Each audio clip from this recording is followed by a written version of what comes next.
ایک شخص ہے غربت کے عالم میں ہے، پریشانیوں کے عالم میں ہے،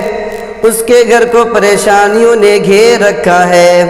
اس کے گھر میں برکت ہو نہیں رہی ہے۔ سیدنا سرکار غوث اعظم رضی اللہ تعالیٰ عنہ کی بارگاہ میں حاضر ہوتا ہے۔ حاضر ہونے کے بعد عرض کرتا ہے کہ اے پیران پیر سیدنا شیخ عبد القادر جیلانی میری مدد فرمائیں، بہت پریشان ہوں، بڑی مشکلوں میں گھرا ہوا ہوں۔ چنانچہ حضرت سیدنا سرکار غوث پاک رضی اللہ تعالیٰ عنہ کی بارگاہ میں بڑی منت و سماجت کرتا ہے اور اپنی پریشانیوں کو بیان کرتے جا رہا ہے، اپنی پریشانیوں کو بیان کر رہا ہے اور یہ کہہ رہا ہے اے سیدنا شیخ عبد القادر جیلانی البغدادی رضی اللہ تعالی عنہ، میں بڑی محنت کرتا ہوں، بڑی مشقت اٹھاتا ہوں، کاروبار کرتا ہوں، مگر اس کے باوجود بھی میرے گھر میں خیر و برکت نہیں ہوتی ہے۔ وہ شخص روتا جا رہا ہے، سیدنا سرکار غوث اعظم رضی اللہ تعالی عنہ کی بارگاہ میں عریضہ پیش کر رہا ہے اور کہتا جا رہا ہے کہ میری مدد فرمائیں، کوئی ایسا وظیفہ بتا دیں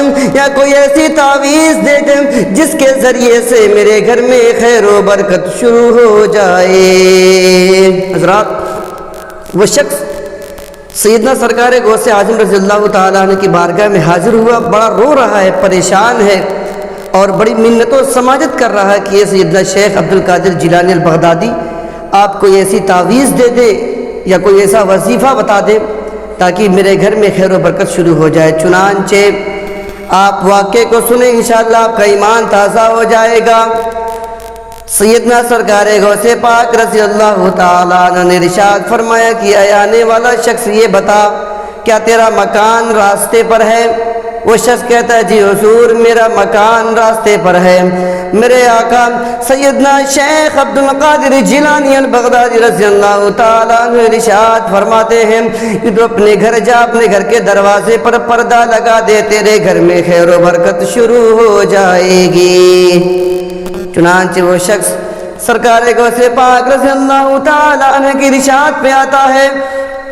اپنے گھر میں آنے کے بعد ادھر گھر کے دروازے پہ پردہ لگا دیتا ہے۔ پردہ لگانے کے بعد کچھ عرصہ گزرا، اس کے گھر میں خیر و برکت شروع ہو گئی، مال میں خیر و برکت شروع ہونے لگی، اس کا کاروبار اچھا چلنے لگا، محلے میں اور سماج میں ایک اچھا انسان بن گیا اور بڑا دولت مند ہو گیا۔ لیکن ایک دن جب رات کو سوتا ہے اس کے ذہن میں یہ خیال آتا ہے کہ میں سیدنا سرکار غوث پاک رضی اللہ تعالیٰ عنہ کی بارگاہ میں گیا تھا، اس لیے گیا تھا کہ سیدنا شیخ عبد القادر جیلانی مجھے کوئی تعویذ دیں گے یا کوئی وظیفہ بتائیں گے تاکہ میرا کاروبار اچھا چلے گا۔ لیکن سیدنا سرکار غوث اعظم نے نہ کوئی تعویذ دی نہ کوئی وظیفہ بتایا، بس ایک چیز بتایا کہ اپنے گھر میں جا کے پردہ لگا تو خیر و برکت شروع ہو جائے گی۔ آخر اس پردے میں کیا رکھا ہے؟ اس پردے میں ہے کیا؟ اس پردے میں اللہ نے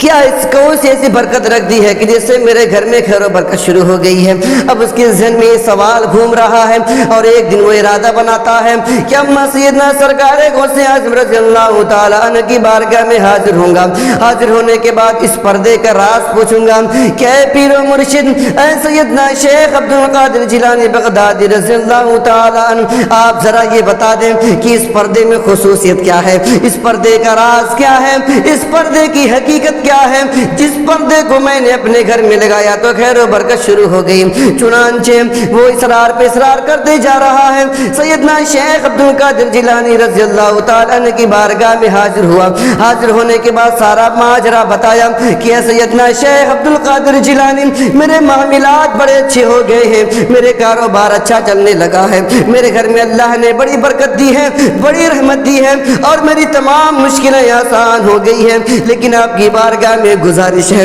اے سیدنا شیخ عبد القادر جیلانی البغدادی رضی اللہ تعالیٰ عنہ، آپ ذرا اس پردے کا راز بتا دیں جو پردہ میں نے اپنے گھر پہ لگایا میرے گھر میں خیر و برکت شروع ہو گئی۔ اس جملے پہ غور کریں کہ حضرت سیدنا سرکار غوث اعظم رضی اللہ تعالیٰ عنہ نے کیا ارشاد فرمایا تھا۔ میرے آقا سیدنا سرکار غوث اعظم نے ارشاد فرمایا تھا کہ اے آنے والا شخص، تیرا گھر جو روڈ پر تھا، تیرا گھر جو راستے پر تھا، تیرے گھر سے آنے جانے والے میں بے نمازی بھی گزرا کرتے تھے، اس بے نمازی کی پرچھائی تیرے گھر میں پڑا کرتی تھی اس لیے تیرے گھر سے خیر و برکت چلی جاتی تھی، اس لیے تیرے گھر میں تمام مشکلات تھی، اس لیے تیرا کاروبار اچھا نہیں چل رہا تھا۔ میرے عزیزو غور کریں کہ ایک بے نمازی کے گزر جانے سے کتنی بڑی بے برکتی ہوتی ہے، ایک بے نمازی کے گزر جانے سے گھر میں کتنی نحوست ہوتی ہے۔ اب ذرا غور کہ اگر ایک بے نمازی کی پرچھائی کسی کے گھر میں پڑ جائے تو اس گھر سے برکت چلی جائے، اس گھر سے رحمت چلی جائے، اس گھر کا کاروبار بگڑ جائے، اس گھر کے رہنے والے تمام افراد پریشان رہیں۔ میرے عزیزوں ذرا غور کریں کہ جس گھر میں پورے بے نمازی رہتے ہوں اس گھر کا ماحول کیا ہوگا۔ اس لیے میرے عزیزوں آپ ذرا سیدنا سرکار غوث اعظم رضی اللہ تعالیٰ عنہ کے اس واقعے سے ایک سبق لے لیں کہ آج سے کچھ بھی ہو جائے میں نماز کا پابند بن جاؤں گا، نماز کی پابندی کروں گا، تمام برائیوں سے دور رہوں گا۔ جس طریقے سے میرے آقا سیدنا سرکار غوث اعظم نے اس آدمی کو نصیحت کی تھی کہ تیرے گھر میں ایک بے نمازی کی پرچھائی پڑتی ہے اس کی وجہ سے برکت چلی جاتی ہے۔ آج ہمارے معاشرے میں لوگ پریشان ہیں، معاشرے میں بڑی تنگ دستی ہے، لوگ پریشان رہتے ہیں۔ کوئی امام صاحب کے پاس جا رہا ہے، کوئی مولانا صاحب کے پاس جا رہا ہے، کوئی اپنے محلے کے عالم دین کے پاس جا رہا ہے اور وہ یہ کہہ رہا ہے کہ حضرت ذرا دیکھ لیں میرا کاروبار نہیں چل رہا ہے، میں کافی دن سے پریشان ہوں، بڑے مشکلیں میں ہوں، ذرا دیکھ لیں کسی نے کچھ کرا تو نہیں دیا ہے۔ لیکن میرے عزیزوں میں آپ کو بتا دوں اس وقت کوئی انسان اتنا فرصت میں ہے ہی نہیں کہ آپ کے اوپر کچھ کرائے۔ اے میرے عزیزوں آپ نے خود اپنے اوپر کر لیا ہے، آپ نے نماز چھوڑ کر اپنے اوپر تمام پریشانیوں کو مول لے لیا ہے، آپ نے برائیاں کر کے اپنے گھر میں خیر و برکت ختم کر دی ہے۔ اس لیے میرے عزیزوں اگر آپ چاہتے ہیں کہ آپ کے گھر میں خیر و برکت شروع ہو جائے، آپ کے گھر میں رحمت و نور کی بارش ہو، آپ کے کاروبار میں مشکلیں جو آتی ہیں وہ دور ہو جائیں، آپ کے کاروبار میں آسانیاں ہوں اور آپ کا کاروبار اچھے طریقے سے چلے، تو سب سے پہلے آپ کو سیدنا سرکار غوث اعظم کے اس فرمودات پر عمل کرنا ہوگا جو آپ نے فرمایا تھا کہ اپنے گھر کے دروازے پہ پردہ لگا دو اور نماز روزہ کرو، انشاءاللہ اللہ تعالیٰ اسی کی برکت عطا فرمائے گا۔